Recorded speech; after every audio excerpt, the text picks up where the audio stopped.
Good morning. There's an interesting phenomenon that happens in every Unity church. The day comes when you discover unity. And it's like, wow, this is what I've been looking for. And you hit all of the classes. You come every Sunday. Sometimes you're taking notes. You're just loving everything that you are just, like a sponge, taking in everything you can about unity. And then suddenly you hit a plateau. And that plateau is always an interesting decision point for anybody who's coming to Unity and generally has already become a member of Unity Church. And that is, you can focus on the discontentment that you're feeling, or you can decide to take it to the next level. And what happens is, if you're willing to take it to the next level, you start to volunteer in the church. You start to recognize that the reason you were able to come to Unity and the reason you were able to become a sponge for a while and learn and just have quantum leaps in your spiritual growth is because Unity was here. So you're willing to help set the base camp for everyone else. Now, last night we had our volunteer appreciation dinner where people who volunteered in one capacity or another was able to come with their loved ones, their spouses, their partners, to just allow us to express gratitude. So if you have volunteered in any way here at Unity of Indianapolis, will you just stand for a moment? And we are really grateful that you are part of our community and willing to set our base camp.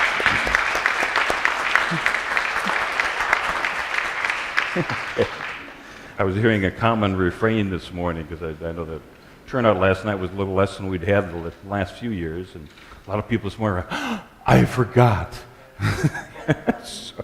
so we'll just keep that. Well, we'll just make sure that we honor you again next year, I guess is a good way to put it. If someone were to ask you, what's your most important asset, what would you answer? We live in a world where people are really into materialism, so a lot of people are, well, probably my house, or you just maybe you've got an important investment for those of you who do have investments. But I would say that each of us has a very valuable asset, more valuable than anything else, and that is the ability to have conscious control of our own life. Problem is, a lot of us are asleep and not conscious in that control for a good portion of our lives. I know I certainly was the first 30 years of my life. But we do have the ability to alter and to control our thoughts and our feelings. As Karen said in the song, what if I was to give it my all rather than just going through the motions? You see, our mind is always connected to the divine mind. But sometimes, we just need to boot up the lower end, the computer, our conscious mind, so that the divine mind can generate those divine ideas to us. And what do we need to do? We just have to first believe that the divine ideas are there, and then be willing to express the ones that are right and appropriate for us.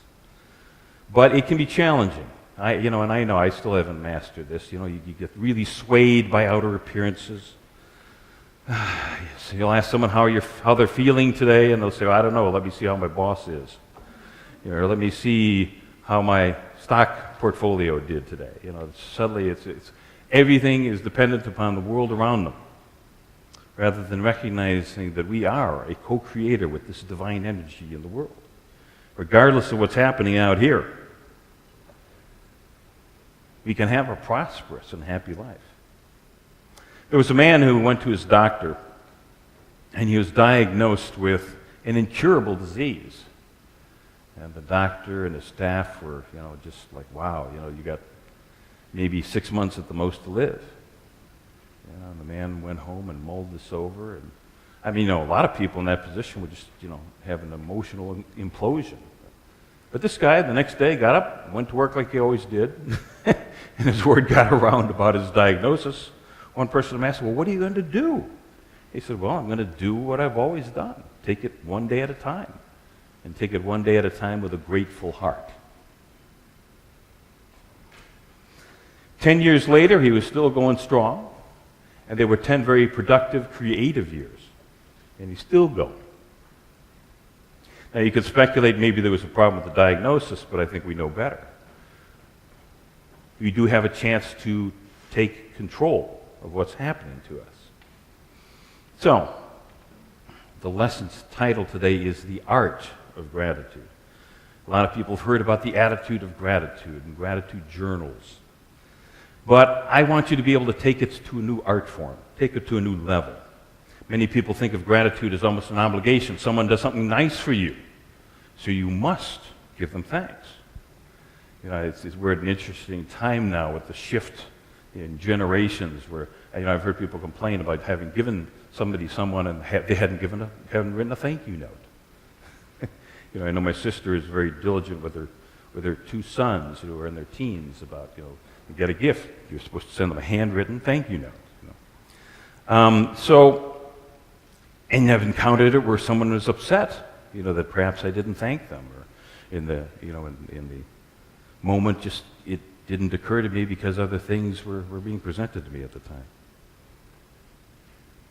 So what about God? Does God get upset with you if you don't thank God? Well, first of all, of course, in unity, we don't believe that we're separated from God. You know, we know that we don't need to be more spiritual because we're already spiritual beings having a human experience. We're a part of God. Meister Eckhart was a theologian. He lived from the year 1260 to 1327. He had an interesting quote. He said, "I never give thanks to God for loving me, because God can't help himself." He went on to say, "It's God's nature to always love me and everyone else in the world." Truth is, it really doesn't matter to God whether you thank God or not, because the gratitude is not for God, it's for you. You know, there's this old grand tradition of, you know, needing to worship and suck up to the king so that the king, you know, is good to you or doesn't pronounce some sort of a negative judgment on you. But gratitude changes you. In the New Testament, in the first letter to the Thessalonians, Paul writes an interesting quote that many people have taken, I think, the wrong way. He says, "In all things give thanks." You know, and of course the question that comes up for a lot of people is like, well, wait a minute. I mean, if I'm having a challenge in my health, I've lost my job. I was talking to someone earlier today, you know, who's out of work, looking for work. You know, breakup, or divorce in a relationship, or of course the financial supply just doesn't seem to be there. Doesn't look like you had enough. Why am I supposed to be grateful about that? Well, let's once again go over what Paul said. You'll notice that Paul did not say be grateful for all things. See, there was a challenge in the Dark Ages, and that was that the oligarchs noticed the arc of history, and that was when people are oppressed, poor, don't have the means to feed themselves, that they would revolt and overthrow the oligarchs. So the oligarchs in that period basically bribed the clergy and also encouraged the clergy to keep rest, peace, so that there wouldn't be unrest, and had them teach their Christian underlings that, hey, it's okay to be poor. It's a virtue to be poor. Be grateful for being poor. Be grateful for clothes with holes in them. He's got clothes. And so that has kind of infiltrated mainstream Christianity. You just need to be grateful, and it's become part of the dogma. But what Paul said was not for all things, but in all things. Be grateful in all things. You feel the difference? You see, it's sometimes even despite the outer appearances of what you're experiencing, or perhaps because of them, that we need to shift to that being in all things attitude. We need to get recentered and remind ourselves, hey, wait, the outer appearances are not what counts. Everything out here is temporary. It can change. But what is in here is that absolute presence of God. You see, there is a spiritual substance a divine creative energy of the universe. I can remember the 1990s, Carla and I, of course, were in Chicago, and there was a physicist at the Fermi National Accelerator up there. There are a couple of national research labs up in the Chicago area. And he had won the Nobel Prize for Physics. And the guy had a great sense of humor, and he did a news conference where people were asking him about it, and this one scientific writer said, we was talking about molecules, and of course one of the things he ran was the super collider up there, exploring all these particles and molecules. And the scientific writer says, what holds them all together? And Leon Letterman stood there for a moment and looked at everybody and said, love. Love holds everything together. A divine energy that we can't see or we can't know. And that divine energy can be directed by our minds as a co-creator with the divine to shape this substance which shapes the molecules and the particles into what it is that we need in the world. Our needs are met, obligations fulfilled, and the desires are demonstrated. See, the art of gratitude is to take this to a new level, opening to this flow that's always there, but often we're blocking. Over 2,500 years ago, Plato had an interesting quote. He said, a grateful mind becomes a great mind. And a great mind eventually attracts to itself great things.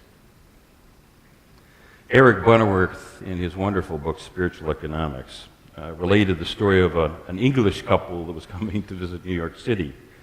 And in his discussions with them as they arrived in town, they were very skittish because their view of New York was shaped by TV shows, especially the police procedurals about New York City.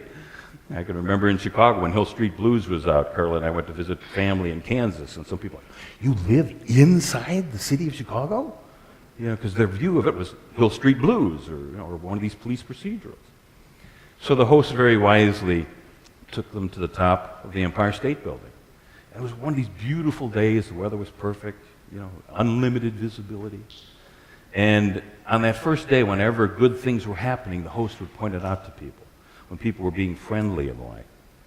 And after that week, the English couple heading home were talking about how wonderful New York City was, friendliest place they'd ever been. What was interesting, the host, first of all, was pointing out the good all the time.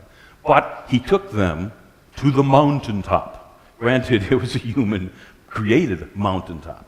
But the mountaintop, think about how many times we've heard about that. Remember Martin Luther King?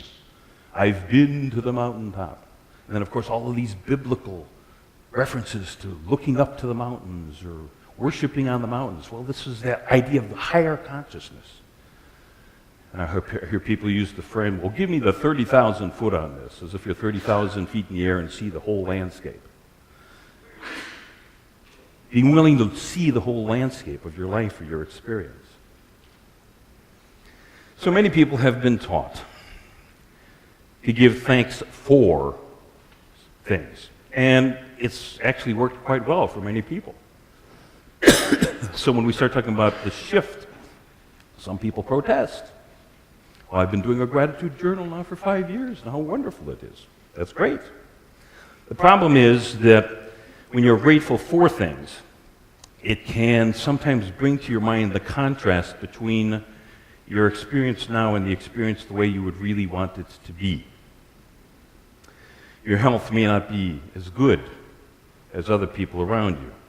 Your occupation may not be as pleasant or as remunerative as other people. Your relationships, they're good, but they could be better. And of course, your financial supply. Is it enough? Is it more than enough to meet all needs, fulfill all obligations, and to demonstrate your desires? So that can sometimes cultivate, instead of an attitude of gratitude, an attitude of envy, an attitude of resentment. So, another word might be for that, an ungrateful heart rather than a grateful heart. So it's important to be honest with ourselves. Are we in an attitude of being grateful for or an attitude of being grateful in. If you are seeking improvement in these areas of your life, health, occupation, relationships, financial supply, what does your faucet look like? Is your faucet dripping, or have you opened your faucet all the way? Because at the spiritual level, just being able to open to that flow of that spiritual substance I was talking about. So what do you do if you're in a place where you recognize you want improvement? Well, President Teddy Roosevelt had a quote. He said, "Do what you can with what you have right where you are." I'll repeat that. Do what you can with what you have right where you are. There are several Bible stories to this effect, Elisha's oil in the Old Testament, but the granddaddy of them all is in the New Testament. It's actually in all four of the Gospels, which is very rare for a story or an anecdote to be in all four. But it's Jesus feeding the 5,000. It's in all four versions, but I'm going to talk to you from the Gospel of Luke, 9th chapter, 12th verse. Now the day was ending, and the 12 came and said to him, "Send the crowd away. They have to go into the surrounding villages and countryside and find lodging and get something to eat. For here we are in a desolate place." But Jesus said to them, "Give them something to eat." And the 12 said, "We have no more than 5 loaves and 2 fish, unless perhaps we go and buy food for all of these people." For there were about 5,000 men, not counting women and children.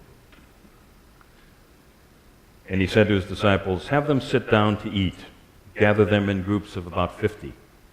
They did so, and he had them all sit down. Then Jesus took the 5 loaves and the 2 fish, and looking up to the heavens, he blessed them and broke them and gave them to the disciples to distribute to the people.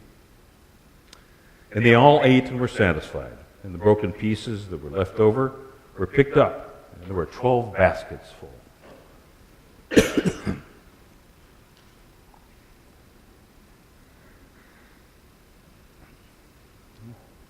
I remember once talking with somebody who had visited Israel, and as Betty Barta related a few weeks ago, out in the foyer out there, we've got the loaves and fishes embedded in the floor. And that's based on the Church of the Multiplication in Israel, which is supposedly near this place where this all happened.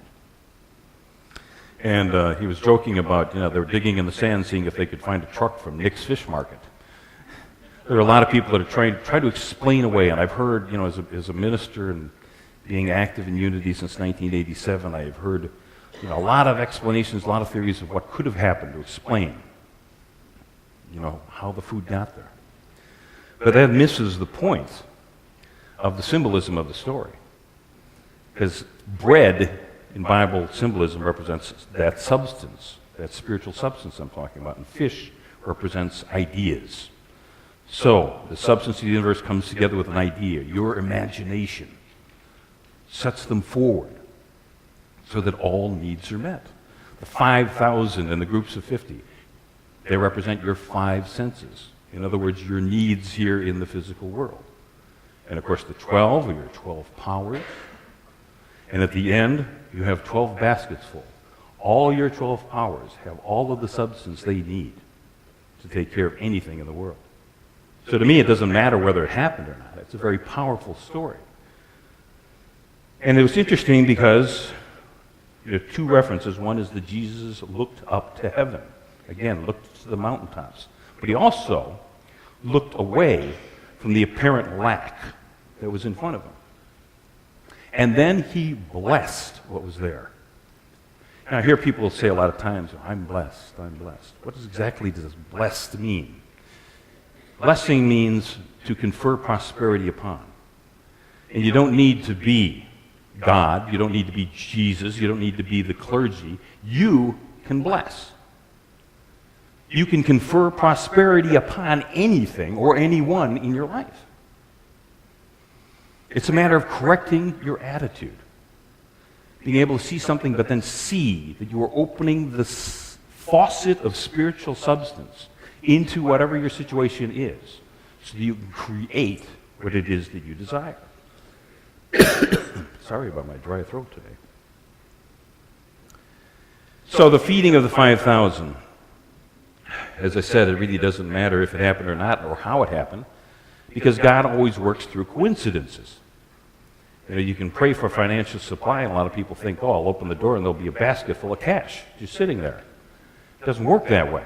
You'll have the coincidence, the unexpected check that comes, or the unexpected opportunity, or the idea that comes that you can combine with substance, and sure enough, the financial supply is there.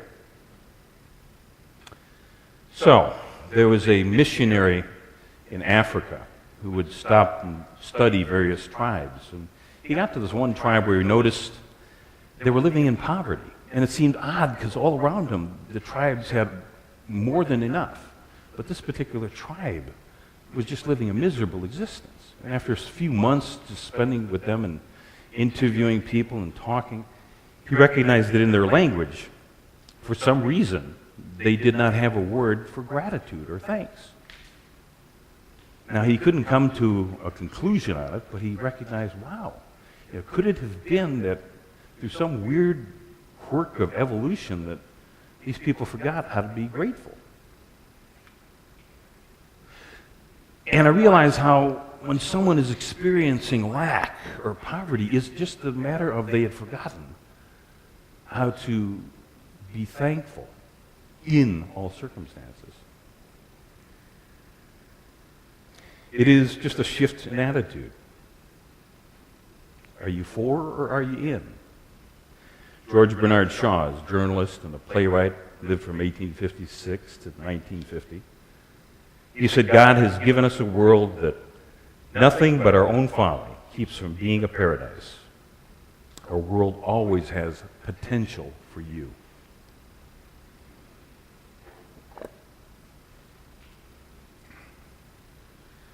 I remember hearing somebody once argue with me about potential and capacity. Should you use the word capacity or potential? Capacity is kind of a fixed vessel that only holds so much. But potential is maybe getting outside of that vessel. And what's, of course, been the catchphrase of the last 30 years, think outside the box. That perhaps you've been hemmed in by your former experiences. In the Gospel of John, 10th chapter, 10th verse, Jesus himself says, I came that they may have life and have it abundantly. And elsewhere he says, these things and greater things shall you do. See, it's our faith, our consciousness, our awareness of this spiritual substance, our awareness that we're spiritual beings having a human experience, our awareness that we are co-creators with this divine energy that matters.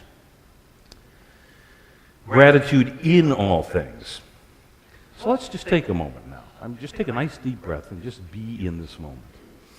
Close your eyes. But instead of thinking about your outer world and your experiences, just be still and go within. Just allow any illusion of separation between yourselves and God to just melt away.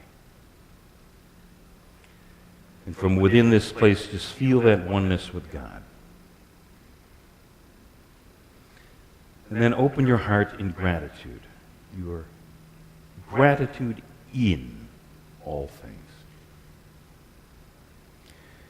And here is where we connect with the spiritual substance. We form it, we mold it, like a cosmic Play-Doh that we can make into anything. And now we can turn our attention to those outer things. Blessing, conferring prosperity upon, seeing the transformation of our mode of transportation and the traffic around that transportation, the weather, our health, our occupation, our coworkers, our business, our relationships, and yes, especially our cash flow. We confer prosperity upon it. We see the expansion. Okay, you can open your eyes now and bring your attention back. But did you feel the difference? Now, it's important to recognize that perhaps your blessing doesn't change other things, but it's changing you. It changes our thoughts our feelings, our attitudes, and we project out into the world then that new view. In the midst of the Great Depression, one of our founders, Charles Fillmore, published his book named Prosperity, 1936. In the first chapter, he writes, "God is the source of a mighty stream of substance, and you are a tributary rather, of that stream,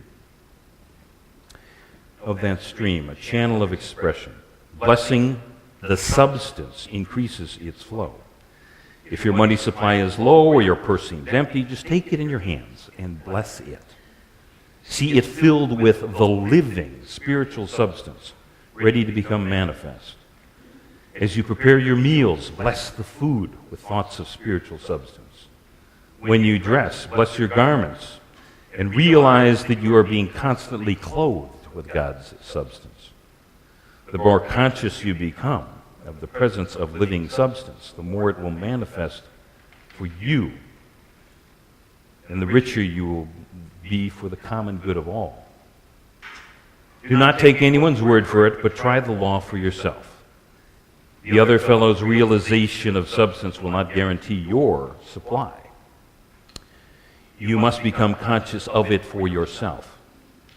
Identify yourself with spiritual substance until you make it your own. It will change your finances, destroy your fears. Stop your worries, and you will soon begin to rejoice in the ever-present bounty of God." Great stuff. So, get the view from the mountaintop. See how a grateful mind indeed becomes, or a grateful heart becomes a grateful mind, or a great mind. And in this week of Thanksgiving, your homework is to feel the difference between merely giving thanks for things and just being willing to give thanks in all circumstances. Our closing story is a 2-minute video by Steve Hartman of the CBS Evening News.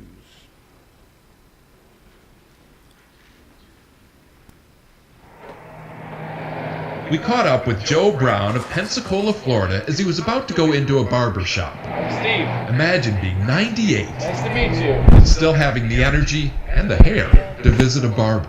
But what's even more impressive about Joe is that he is the barber.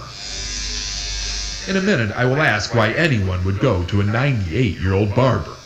But first, why this 98-year-old barber still goes to work. I've seen so many of my customers retire, and in 4 or 5 years, they're gone. They're not here anymore. I said, I ain't going that route. I'm going to keep working.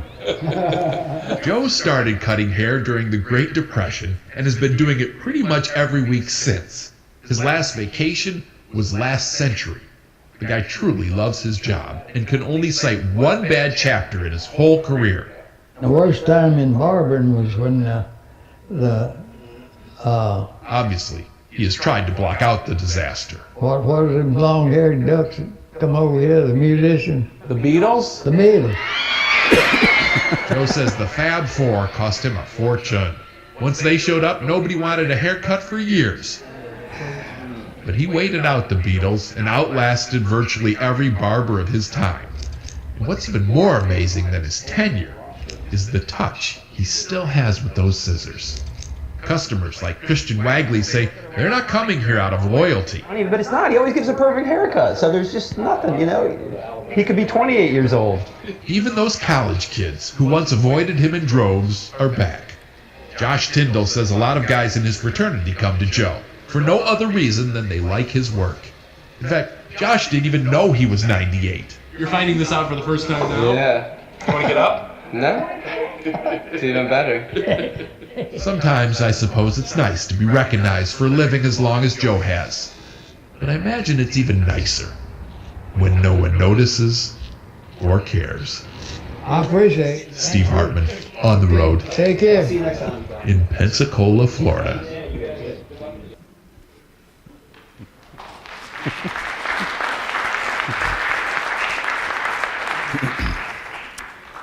From the New Testament, the first letter to the Thessalonians, 5th chapter, 18th verse. See that none of you repays evil for evil, but always seek to do good to one another and to all. Rejoice always. Pray constantly. And give thanks in all circumstances. For this is the will of God for you. May you always be open to God's guidance and grace.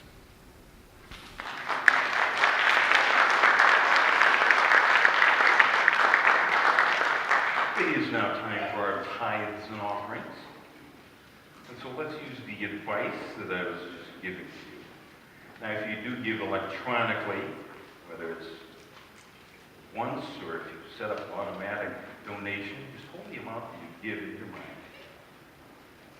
If you're using a credit card, on a credit card slip, be sure you put your code on there, the 3 or 4 digit code.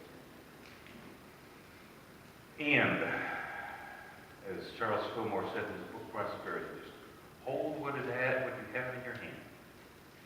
Be grateful in all circumstances. And see the spiritual substance by blessing it and seeing it flow through your financial supply, through your wallet, through your purse, through your checking account. A flow that meets all needs, fulfills all obligations, and demonstrates your desires. And so it is. And let's say the affirmation on the screen together. Divine love through me blesses and multiplies